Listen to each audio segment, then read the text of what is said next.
The sky above New Cascade City was a tapestry of stars and ships, a cosmic ballet that citizens watched with wonder each night, all except Lyria Voss. Where others saw beauty, she saw only darkness, waiting to consume them all. "You're missing." "The meteor shower," called Eldon from the balcony of their apartment.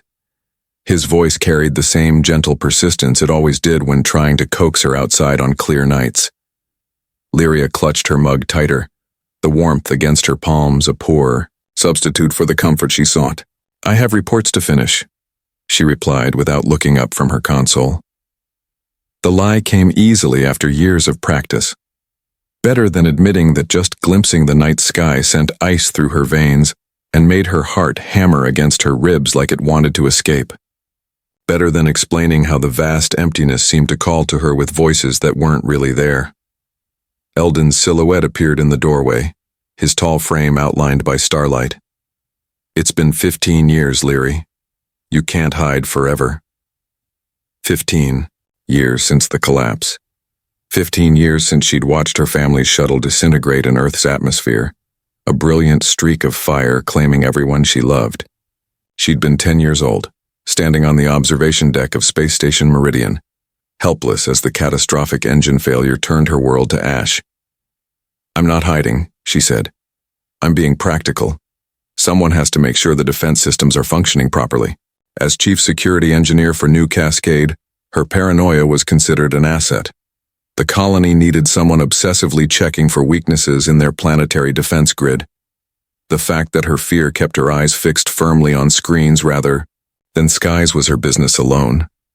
Eldon sighed and moved to her side, his hand coming to rest lightly on her shoulder. Unlike most colonists who had come seeking adventure, he'd been born here, beneath these alien stars. He couldn't understand what it meant to lose Earth, to watch your homeworld shrink to a pale blue dot and then be told you could never return. "The Aurelian ambassador requested you specifically for the delegation," he said quietly. "It's a tremendous honor." Lyria's fingers froze over the keyboard. "I already told Director Mavic I won't go." "This could change everything, Larry. The Aurelians have faster-than-light technology. They've mapped parts of the galaxy we've never seen, which is precisely why someone else should represent us, someone who actually wants to see more of space." The mere thought of boarding a shuttle made her nauseous. "Or someone who understands security protocols better than anyone in 3 systems, Eldon countered. "Someone who could ensure that whatever technology they share doesn't put our colony at risk." Before she could argue further, her console chimed with an urgent alert. Proximity warnings blared as her screens filled with data streams. "What is it?" Eldon asked, leaning over her shoulder. Lyria's fingers flew across the interface, pulling up visual feeds from the orbital monitors. "Unknown vessel. Large. Not broadcasting any identification." Her voice remained clinically detached even as her mind calculated the worst-case scenarios. "It's on a direct approach vector."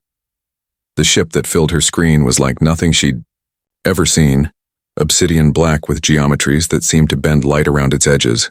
It moved with precision that suggested either advanced AI navigation or exceptional pilots. "Is it Aurelian?" Eldon whispered. Lyria shook her head. "No. Their ships are crystalline structures. This is..." She swallowed hard. "This is something else." Her emergency communicator buzzed. Director Mavic's voice cut through the tension. "Voss, report to command immediately. First contact protocols are being initiated." As Lyria gathered her equipment, Eldon caught her hand. "Maybe this is it," he said, eyes bright with hope where hers held only fear. "Maybe this is why you've been preparing all these years." Lyria glanced at her console where the alien ship loomed larger with each passing second. For the first time in 15 years, she felt something stronger than fear. Purpose. "I need you to do something for me," she said quietly. "Pack emergency supplies just in case." Because Lyria Voss had learned the hardest way possible that the stars weren't just beautiful, they were deadly, and she would not be caught unprepared again. Commander Tavish Rewell had spent most of his life studying the places between stars. While other astrocartographers focused on charting planets and solar systems, Tavish specialized in the forgotten corners of space, the dark matter clusters, gravitational anomalies, and quantum fluctuations that most ships avoided. It earned him the nickname Void Walker among the crew of the research vessel Horizon's Promise. "Commander, we're picking up unusual readings from New Cascade's orbital path," Lieutenant Wren called from her monitoring station. Her fingers traced patterns across holographic displays that flowed like water around her hands. Tavish moved to her side, his prosthetic leg clicking softly against the deck plates. The legacy of a miscalculated jump through a radiation belt 3 years prior. The same accident that had left him with a latticework of silver scars across the left side of his face and neck. "Show me," he said. The data materialized before them. Gravitational. Distortions that shouldn't exist in stable orbit around an inhabited world. Tavish felt the familiar rush of discovery mingled with concern. "It's similar to the anomalies we documented in the Cygnus Reach," he murmured, "but far more concentrated. Almost as if someone put it there deliberately," Wren finished. "Captain," Nayara's voice cut through their speculation. "Rewell, your assessment?" Tavish turned to face the captain, a woman whose Martian heritage was evident in her tall, slender frame and amber eyes. "It's a tear in space-time, Captain. Artificial if I had to guess, and it's growing. Dangerous? Potentially catastrophic." He pulled up additional scans. "If it continues expanding at this rate, it could destabilize New Cascade's entire orbital system within weeks."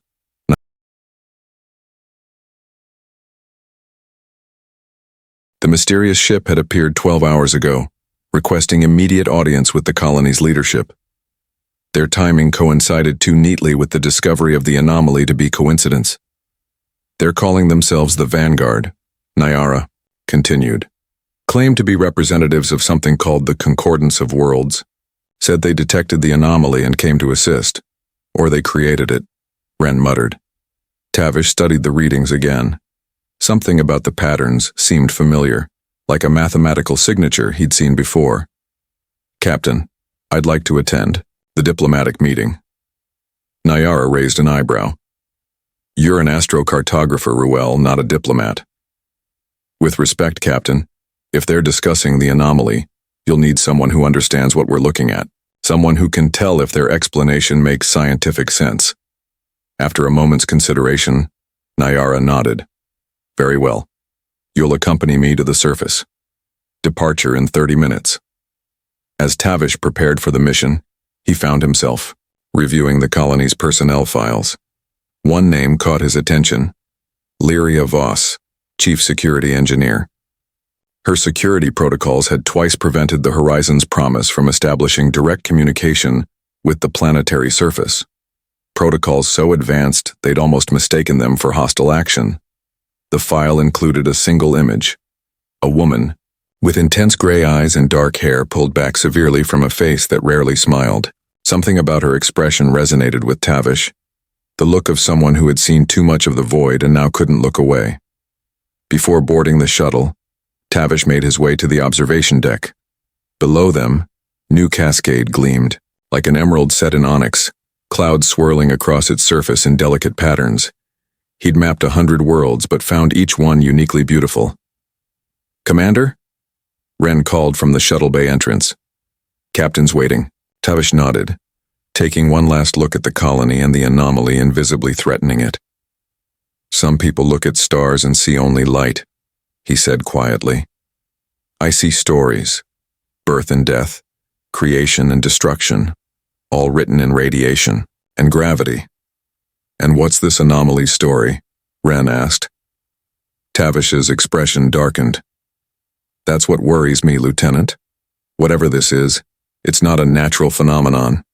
Someone wrote this story deliberately, and as their shuttle descended toward New Cascade City, Tavish couldn't shake the feeling that they were heading not just toward a scientific mystery, but toward something that would reshape his understanding of the universe.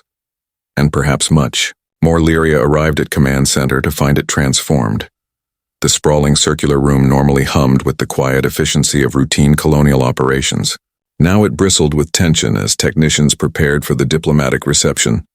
Director Mavic, a barrel-chested man with a shock of white hair, motioned her over. "Voss, I need you to configure the internal security grid.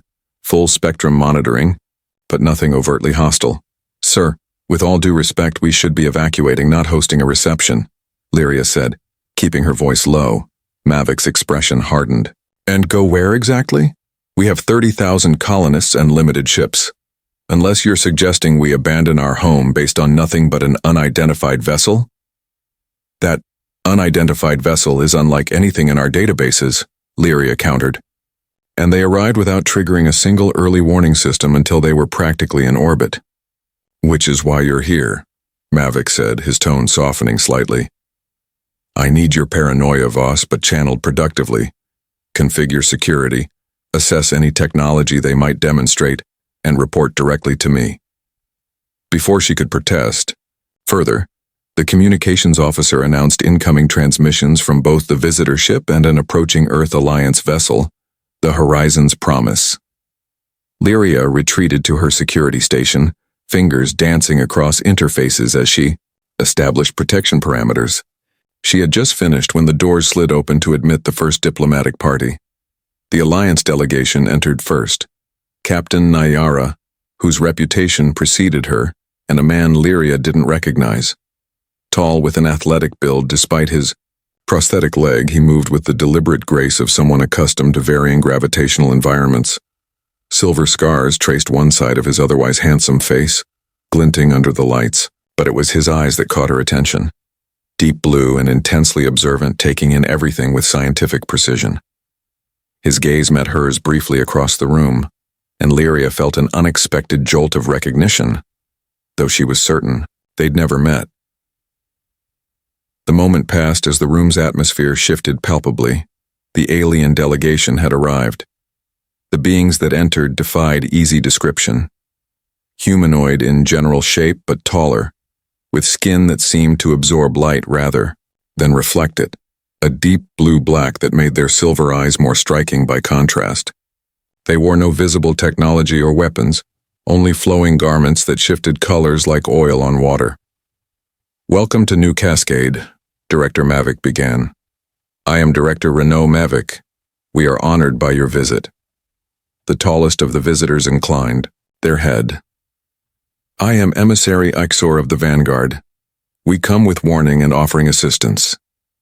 Their voice was melodious yet oddly textured, as though multiple voices spoke in perfect unison. A translator device was clearly unnecessary. "Warning of what nature?" Captain Nayara asked. Diplomatic pleasantries abandoned in favor of directness.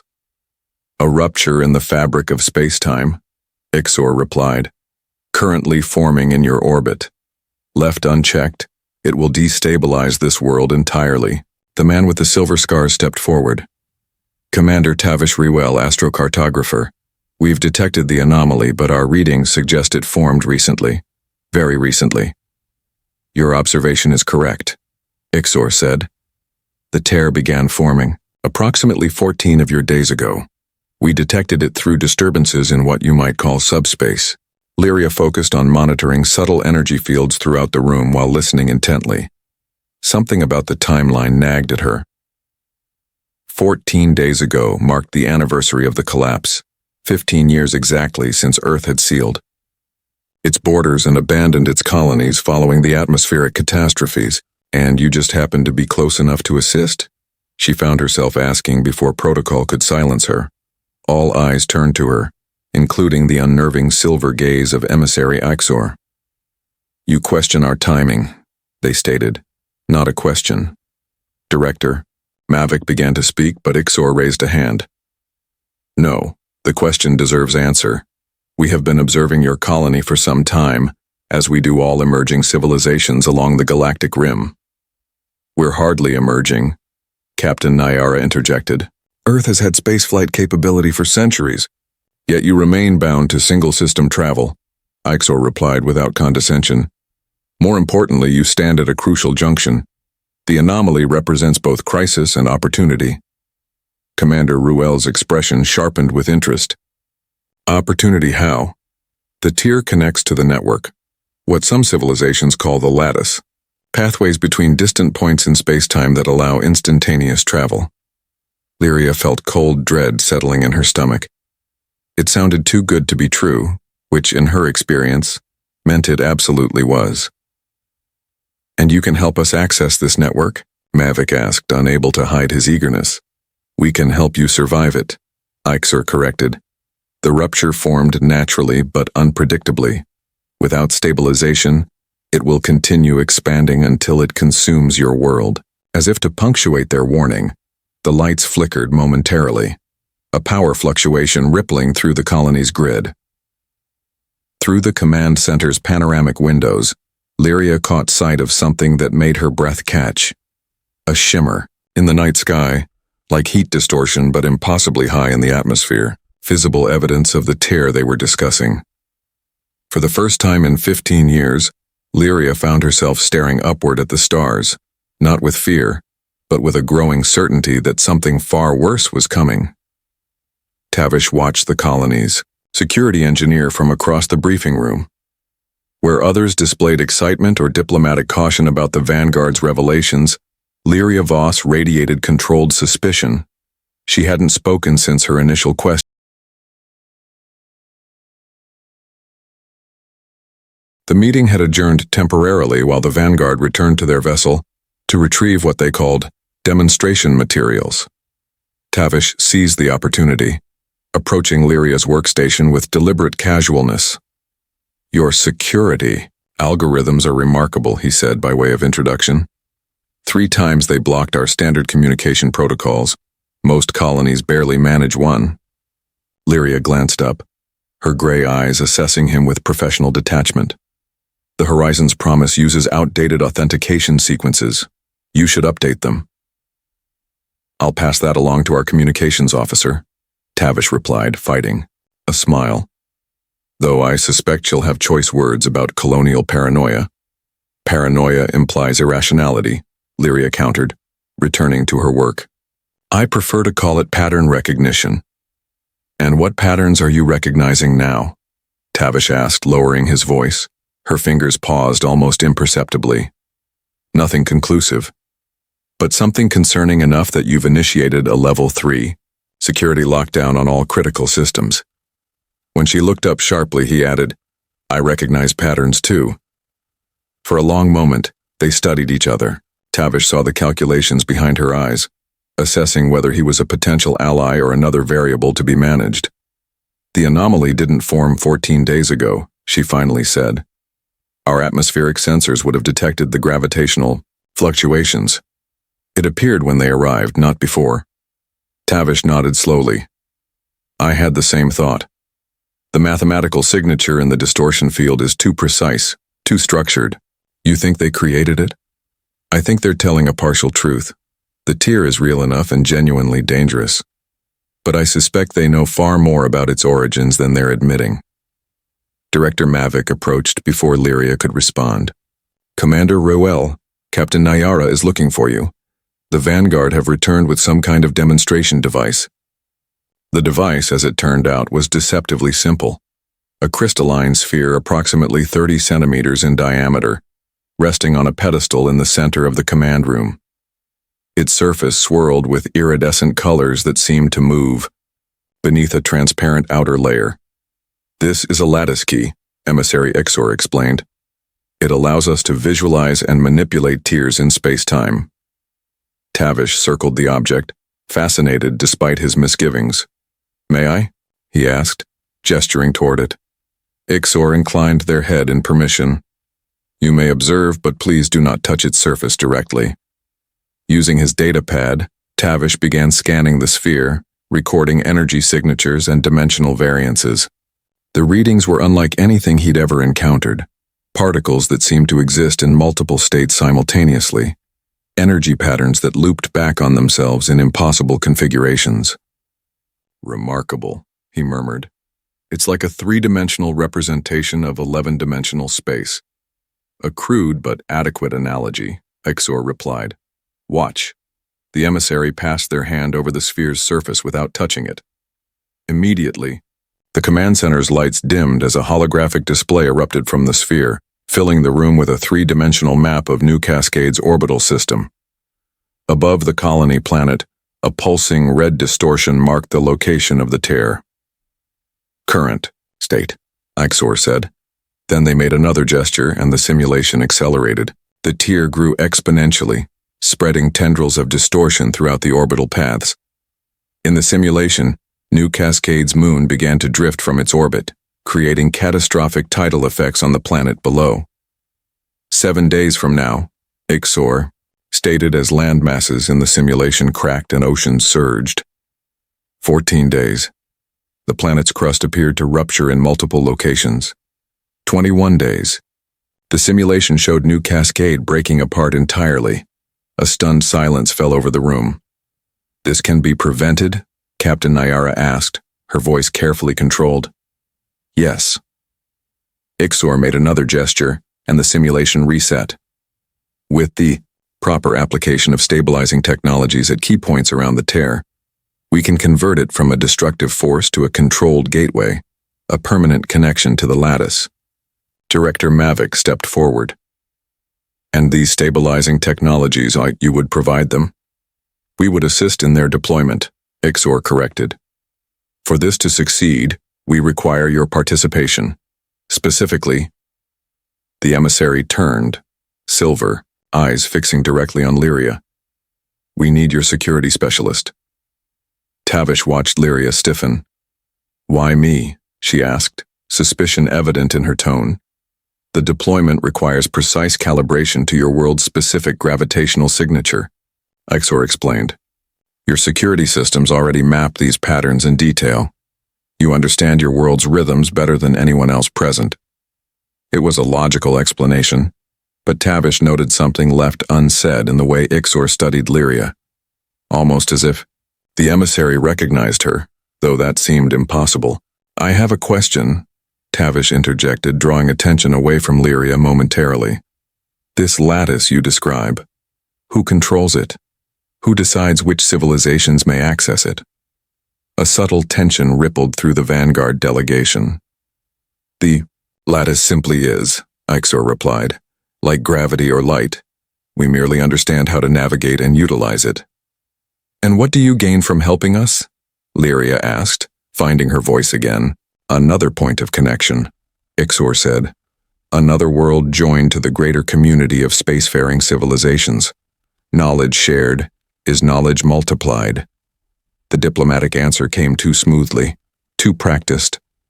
Tavish caught Lyria's eye, across the room, and saw his own skepticism mirrored there. "We need time to consider your proposal," Director Mavic announced. "Captain Nyara and I will consult with our respective authorities." "Of course," Ixor agreed, "but understand that the tear continues to grow. Deliberation is wise. Delay is not." As the meeting dissolved into smaller discussions, Tavish made his way back to Lyria. "I need to show you something," he said quietly. "Not here." She hesitated only briefly before nodding. "My lab, 1 hour." With a final glance at the lattice key still glowing ominously in the center of the room, Tavish wondered if they even had an hour to spare. Lyria's laboratory was a testament to organized paranoia. Multiple workstations arranged in concentric circles around a central holographic projector, walls lined with monitoring equipment tracking everything from atmospheric particulates to deep space transmissions. Isolated from the main grid, it ran on its own power supply and security protocols known only to her. "Impressive," Tavish said, taking in the setup. "Planning for the apocalypse?" "Living through one was enough," Lyria replied curtly. "What did you need to show me?" Tavish removed a small device from his pocket. A simple data core, unremarkable except for the military-grade encryption wrapped around it. "This contains cartographic data from the Horizons Promise's last 5 missions. Specifically readings of similar spatial anomalies we've encountered." Lyria took the core, examining it briefly before slotting it into her secure reader. "And you're sharing classified Alliance data because I'm not convinced the Vanguard are being truthful, and I'd rather risk a security violation than planetary destruction." He moved to her side as the data began projecting above the console. "Look at these gravitational patterns.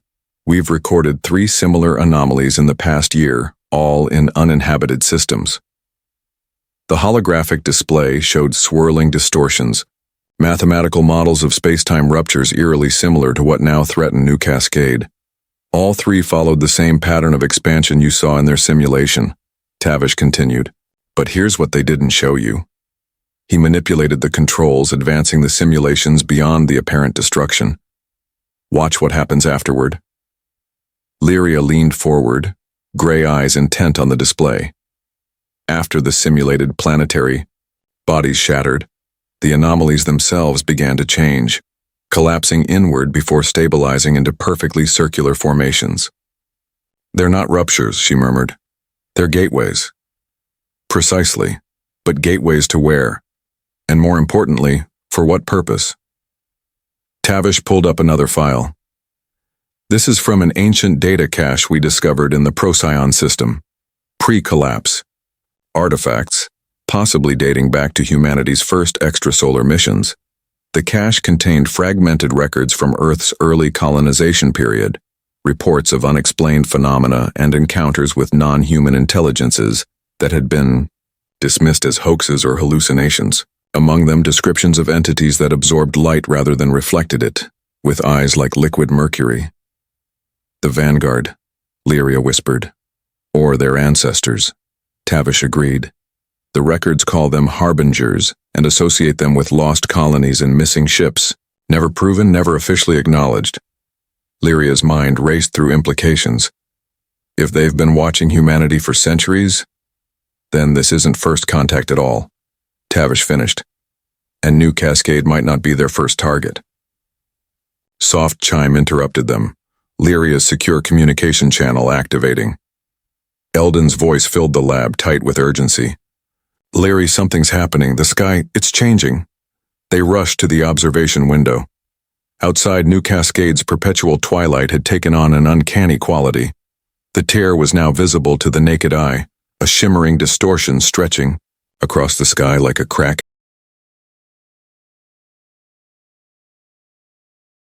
It's accelerating, Tavish said grimly. Their timeline was a lie. Lyria activated her emergency protocols, sending automated alerts throughout the colony. We need to warn Command Center. It may already be too late. Tavish pointed to distant flashes of light above the government district. Look. Through her high-powered scope, Lyria could see figures moving on the command center's roof. Vanguard representatives positioning devices around the building's perimeter. The lattice key pulsed at the center of their formation, its glow intensifying with each passing second. They're not waiting for permission, she realized. Whatever they're doing it now. Tavish's communication device chimed. Captain Nayara's voice came through, distorted by interference. Rewell, get back to the ship immediately. The Vanguard delegation has... Static consumed the rest of the message. We need to destroy that key, Lyria decided, already moving to her weapons locker. It's the control mechanism. Even if we could get close enough, we don't know what effect that would have on the tear. Tavish cautioned. We could accelerate the process instead of stopping it. Lyria paused, conflict evident in her expression. For 15 years she'd built walls, around the colony, around herself, preparing for threats from above. Now those threats had arrived, and she found herself hesitating. What's the alternative? Wait for them to finish whatever they're doing. Hope it's benevolent? She pulled out a compact pulse rifle, checking its charge. Hope isn't a strategy. No, Tavish agreed. But rushing in without understanding isn't strategy either. It's suicide. He pointed to her holographic display. You have the most advanced monitoring system on the planet. Use it. Let's understand what they're actually doing before we try to stop it. Reluctantly, Lyria set down the rifle and returned to her console. Her fingers flew across the interface, directing every sensor at her disposal toward the command center and the tear above it. Data streams flooded her screens. Energy readings, gravitational fluctuations, atmospheric composition analyses. There, Tavish said, pointing to a particular reading. That energy signature. I've seen it before. The pattern was distinctive, oscillating, waves that seemed to bend back on themselves, creating loops in the data visualization. Where? In the remnants of dead systems. Tavish's voice dropped. Systems where stars had been artificially collapsed. Lyria stared at him, the implication settling over her like ice. They're not creating a gateway, they're creating a weapon. Before they could process this revelation, the lab's emergency systems blared warnings. Outside, the tear had expanded dramatically, now covering nearly half the visible sky. Buildings throughout the city began to shake as gravitational forces fluctuated wildly. Eldon's voice came through again, breaking with static and fear. "Lyri, what's happening?" She gripped the edge of her console, knuckles white. "Get to the emergency shelter. Now." "Too late for that," Tavish said quietly, pointing to new readings on the monitor. "Look at these gravitational vectors. The tear isn't just growing, it's changing direction. Focusing." The data confirmed his assessment.